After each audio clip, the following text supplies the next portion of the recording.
ওনার জন্য তো এগুলো কোনো কি নয়, ব্যাপার নয়। মুহতারাম হাজিরিন, নবী করিম সাল্লাল্লাহু আলাইহি ওয়াসাল্লামের মেরাজ, সেটা অনেক দার্শনিক, পৃথিবী বিখ্যাত গবেষক অনেকেই সেটা নিয়ে সন্দেহ করে। কারণ তাদের বক্তব্য হলো, তারা ইসরাকে স্বীকার করলেও মেরাজ নিয়ে তাদের বিভিন্ন বক্তব্য রয়েছে। তাদের বক্তব্য হলো, বিশ্ববিখ্যাত মহাকাশ গবেষক স্যার আইনস্টাইন থেকে আরম্ভ করে স্যার আইজাক নিউটন পর্যন্ত তাদের বক্তব্য হলো, এই পৃথিবীতে সবচেয়ে গতি সম্পূর্ণ বস্তু হচ্ছে আলো। আলোর গতি হচ্ছে প্রতি সেকেন্ডে 1,86,000 মাইল। পৃথিবীতে কোনো কিছুই আলোর গতির চেয়ে বেশি গতি সম্পূর্ণ, দ্রুত গতি সম্পূর্ণ কোনো কিছু নাই, যাকে বিজ্ঞানের ভাষায় ফোটন বলে। তাহলে মহাবিশ্বের মহানবী তিনি কিভাবে এই দুলির দরা থেকে 7 আকাশ 7 জমিন পাড়ি দিয়ে সিদরাতুল মুনতাহা হয়ে সেই আরশে আজিমে আল্লাহর 70,000 নূরের পর্দা ভেদ করে কিভাবে আরশে আজিমে গেলেন, কি ছিল তার বাহন, কিভাবে তার পক্ষে সম্ভব হলো? সুবহানাল্লাহ বলি। এই প্রশ্নের জবাব আল্লাহ পাক রব্বুল আলামিন শুধু একটি বাহনের মাধ্যমে আল্লাহ পাক রব্বুল আলামিন এই প্রশ্নের জবাব দিয়েছেন, যে তোমরা বিভিন্ন রকেট থেকে আরম্ভ করে বিভিন্ন বিমান দিয়ে তোমরা পৃথিবীতে ফাঁকির মতো শূন্যের উপর, তোমরা বাতাসের উপর উড়ো। কিন্তু মনে রেখো, আমি আমার নবীর মেরাজ যেই বাহনটির মাধ্যমে করেছি, সেই বাহনের নাম হচ্ছে বোরাক। কি নাম? বোরাক। এই আজিব ধরনের বাহন, এই বোরাক, তার নাম আল্লাহ পাক রব্বুল আলামিন এমন ভাবে নামটা নির্বাচন করেছেন, ওই নামের মাধ্যমে সেই বিজ্ঞানীদের সেই প্রশ্নের জবাব আল্লাহ পাক রব্বুল আলামিন তৈরি করে দিয়েছেন। সুবহানাল্লাহ। পবিত্র কুরআনুল কারীমে আল্লাহ পাক রব্বুল আলামিন সূরা রহদের 12 নম্বর আয়াতে আল্লাহ পাক রব্বুল আলামিন বুরাক নামক সেই আযীব বাহনের ক্ষমতা এবং পাওয়ার আল্লাহ পাক রব্বুল আলামিন সেখানে বর্ণনা করেছেন, যে বুরাক এমন এক বাহন। আল্লাহ পাক রব্বুল আলামিন বলেন, হুয়াল্লাযী ইউরিকুমুল বারকা খাওফান ওয়া তামাআন ওয়া ইউনশিউস সাহাবাস সিকান।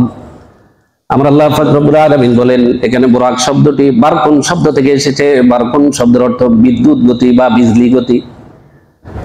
আল্লাহ পাক রব্বুল আলামিন এই আয়াতের সরল তরজমা হলো, আল্লাহ পাক রব্বুল আলামিন তোমাদেরকে বিদ্যুৎ চমকান, বিদ্যুৎ দেখান। বিজলি চমকাইতে দেখি না আমরা? দেখি।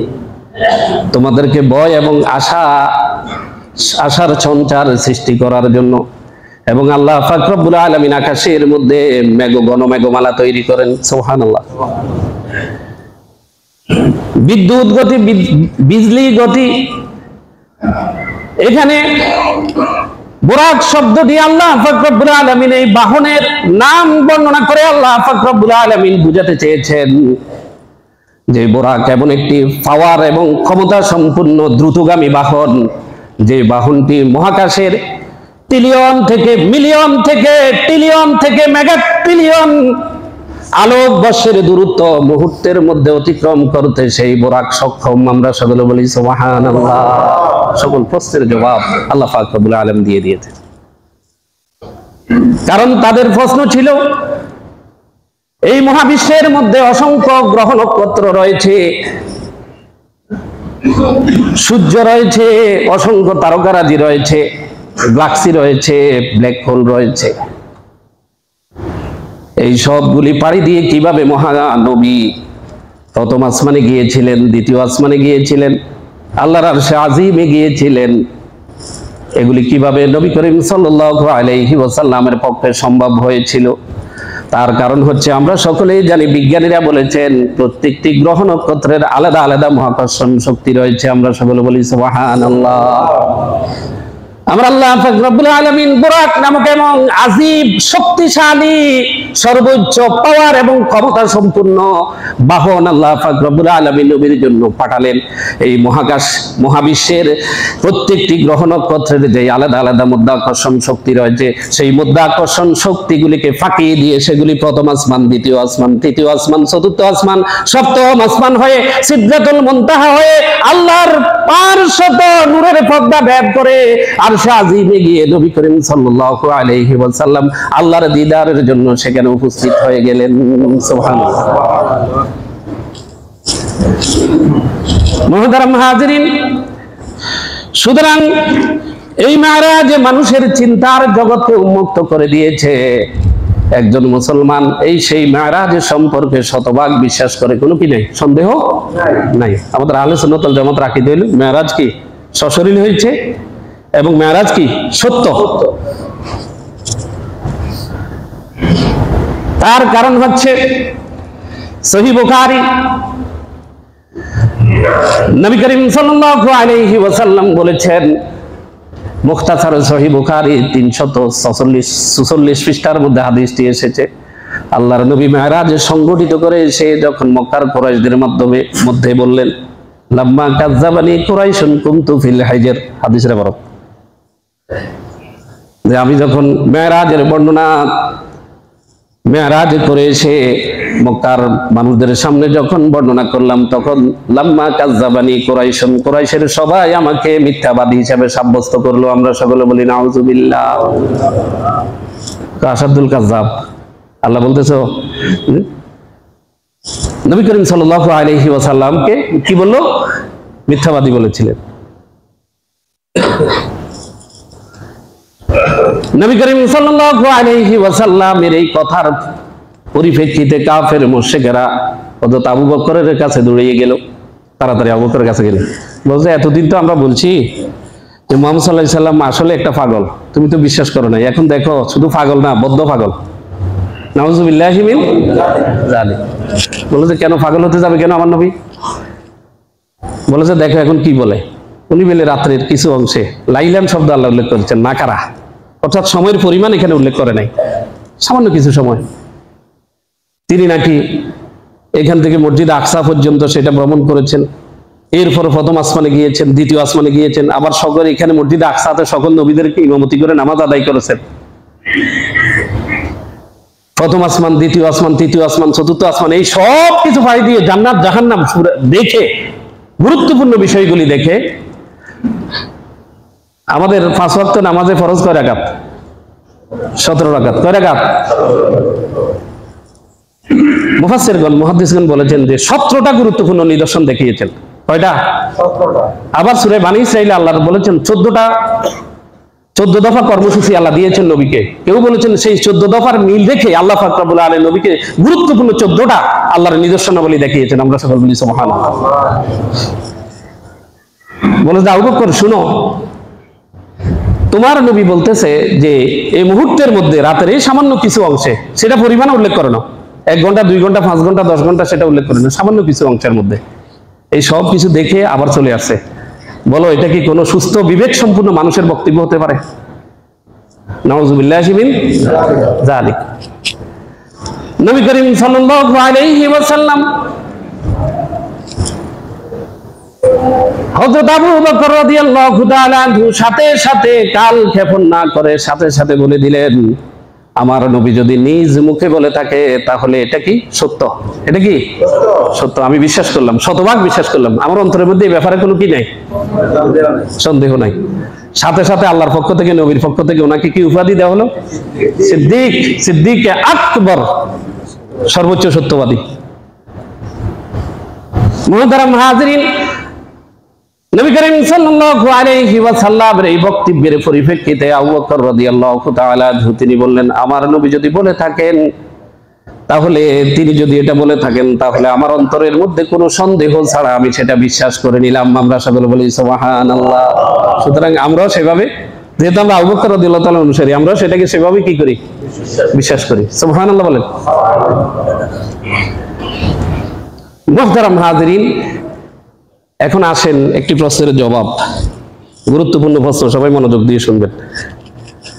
আমাদের দেশে অনেকেই বলে থাকে যে নবী করিম সাল্লাল্লাহু আলাইহি ওয়াসাল্লাম আরশে আজিম পর্যন্ত যেতে পারে নাই, সিদরাতুল মুনতাহা পর্যন্ত গিয়েছেন। সেখানে জিবরাইল আলাইহিস সালাতু ওয়াসসালামের সাথে সাক্ষাৎ করে আল্লাহর পক্ষ থেকে যেগুলি পাওয়ার সেগুলি নিয়ে চলে আসলেন। এই জাতীয় অনেকে বলে থাকেন। শুনেন না আপনারা এই জাতীয় কথা? অনেক বক্তারা বলে থাকেন বিভিন্ন হাদিসের রেফারেন্স দিয়ে বা বিভিন্ন বিষয়। এই বিষয়টি হাদিস শরীফের মধ্যে নবী বহু আগে ক্লিয়ার করে গিয়েছেন। আমি শুধু আপনাদেরকে সূত্রটা বলবো, এরপরে আপনারা নিজেরাই বিচার করতে পারবেন যে আল্লাহর সাথে দেখা হয়েছে কি হয়নি। সুবহানাল্লাহ বলেন। শুধু হাদিসের এবারটা আপনাদেরকে শুনাই দিই। সহিহ বুখারী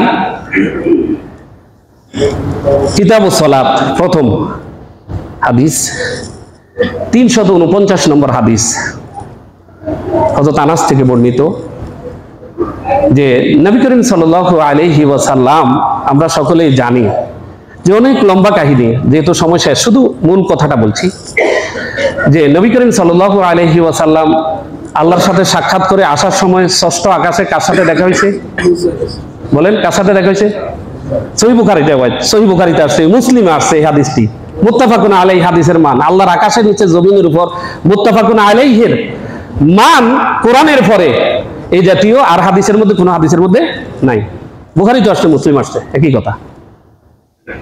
যে মুসা আলাইহিস সালাতু ওয়াস সালামের নিকট যখন নবী করিম সাল্লাল্লাহু আলাইহি ওয়াসাল্লাম আসলেন, তখন মুসা আলাইহিস সালাতু ওয়াস সালাম জিজ্ঞাসা করলেন যে আপনার প্রভু আপনাকে কি হাদিয়া দিয়েছে? অনেক কথা হইল, তিনি বললেন যে কয় ওয়াক্ত নামাজ দিয়েছে। আপনারা শুনছেন তো কথাটা? সবাই শুনছেন? জি, 50 ওয়াক্ত নামাজ দিয়েছে। মুসা আলাইহিস সালাতু ওয়াস সালাম কি বললেন? হাদিসের ইবারত, ফাকালা মুসা ফারজি ইলা রাব্বিক। পরবর্তী ইবারতে এসেছে ইরজি ইলা রাব্বিক, যে আপনি আপনার প্রভুর কাছে আবার যান, কমাইয়া নেন। আপনি আপনার প্রভুর কাছে কি করেন? আবার যান। হাদিসের সরাসরি আমি বাংলা সরল তরজমা বলতেছি, ইরজি ইলা রাব্বিক, তার অর্থ হলো পুনরায় আপনি আপনার প্রভুর কাছে যান, কারণ আপনার উম্মত 50 ওয়াক্ত আদায় করতে পারবে না। এখন আমি আপনাদেরকে প্রশ্ন করি, এই একটি বাক্য প্রমাণ করে, এই একটা বাক্য ইরজি ইলা রাব্বিক, আপনি আপনার প্রভুর কাছে যান। এখন এই হাদিস কি প্রমাণ করে না আপনি নবী করিম সাল্লাল্লাহু আলাইহি ওয়াসাল্লাম আল্লাহর কাছে গেছেন? আমি প্রশ্ন করি আপনাদেরকে, যদি এখানে কাউকে বলা হয় যে আপনি এমপি সাহেবের কাছে যান, তো তার অর্থ কি এস ব্লকের ওই মাথা থেকে ঘুরে গাড়ি চলে আসা? কোথায় যাওয়া? বলেন, কোথায় যাওয়া? সেক্রেটারি মহোদয়ের কাছে যান, তার অর্থ কি? সভাপতি মহোদয়ের কাছে যান, তার অর্থ কি? ওনার কাছে যাওয়া না মনে মসজিদের ওই বারান্দা থেকে ঘুরে গাড়ি চলে আসা? যারা বলে যে নবী করিম সাল্লাল্লাহু আলাইহি ওয়াসাল্লামের সাথে আল্লাহর সাথে সাক্ষাৎ হয় না, তাফসীর সব বাদে দিলাম, অনেক তাফসীর আছে, মুফাসসির বলেছেন যে দেখা হয়েছে, হাদিসে নিয়ে আসেন। শুধু এই একটা কথা তাদেরকে বলবেন যে আল্লাহ যে বলছে ইরজি, মুসা যে বলছে ইরজি ইলা রাব্বিক, আপনি আপনার প্রভুর কাছে যান। আবার আসছে তিনি আবার বললেন ইরজি ইলা রাব্বিক, তো প্রভুর কাছে যান। এই হাদিসে তো প্রমাণ করে কি আল্লাহর সাথে কি হয়েছে? দেখা হয়েছে। আল্লাহ কমাইছে না? তো এই হাদিস প্রমাণ করেনি? বলেন, আল্লাহর সাথে সাক্ষাৎ হয়েছে যে প্রমাণ করে কিনা? আপনারা সবাই বলেন, প্রমাণ করে কিনা? মুহতারাম হাজিরিন, যাতে আমাদেরকে কেউ বিভ্রান্ত সৃষ্টি করতে না পারে, আমাদেরকে মানে কি থাকতে হবে? সচেতন থাকতে হবে। আমাদের বক্তব্য হলো, আমাদের নবী যদি আল্লাহর সাথে সাক্ষাৎ করে, আমি এটাকে মনে করেন একবার এটাকে কি দেখে রাখার আমার প্রয়োজনীয় থেকে আমি উম্মত, আমার নবী যদি আল্লাহ আরো সম্মান দেয়, তো সেটা আমার জন্য আরো গৌরবের বিষয়টা। আমি কেন এই বিষয়টি বর্ণনা করতে কার্পণ্যবোধ করবো? যেগুলি নিয়ে মনে করেন তিল কাল আছে, যে কথাগুলি নিয়ে সন্দেহ আছে, সেগুলি এনে কেন আমি উম্মতের মধ্যে প্রকাশ করবো? আল্লাহ আমাদেরকে এই বিষয় বুঝে আমল করার তৌফিক দান করুক। আমরা সকলে বলি আমিন। এরপর থেকে ইনশাআল্লাহ আগামী দিনে আলোচনা করার জন্য চেষ্টা করবো।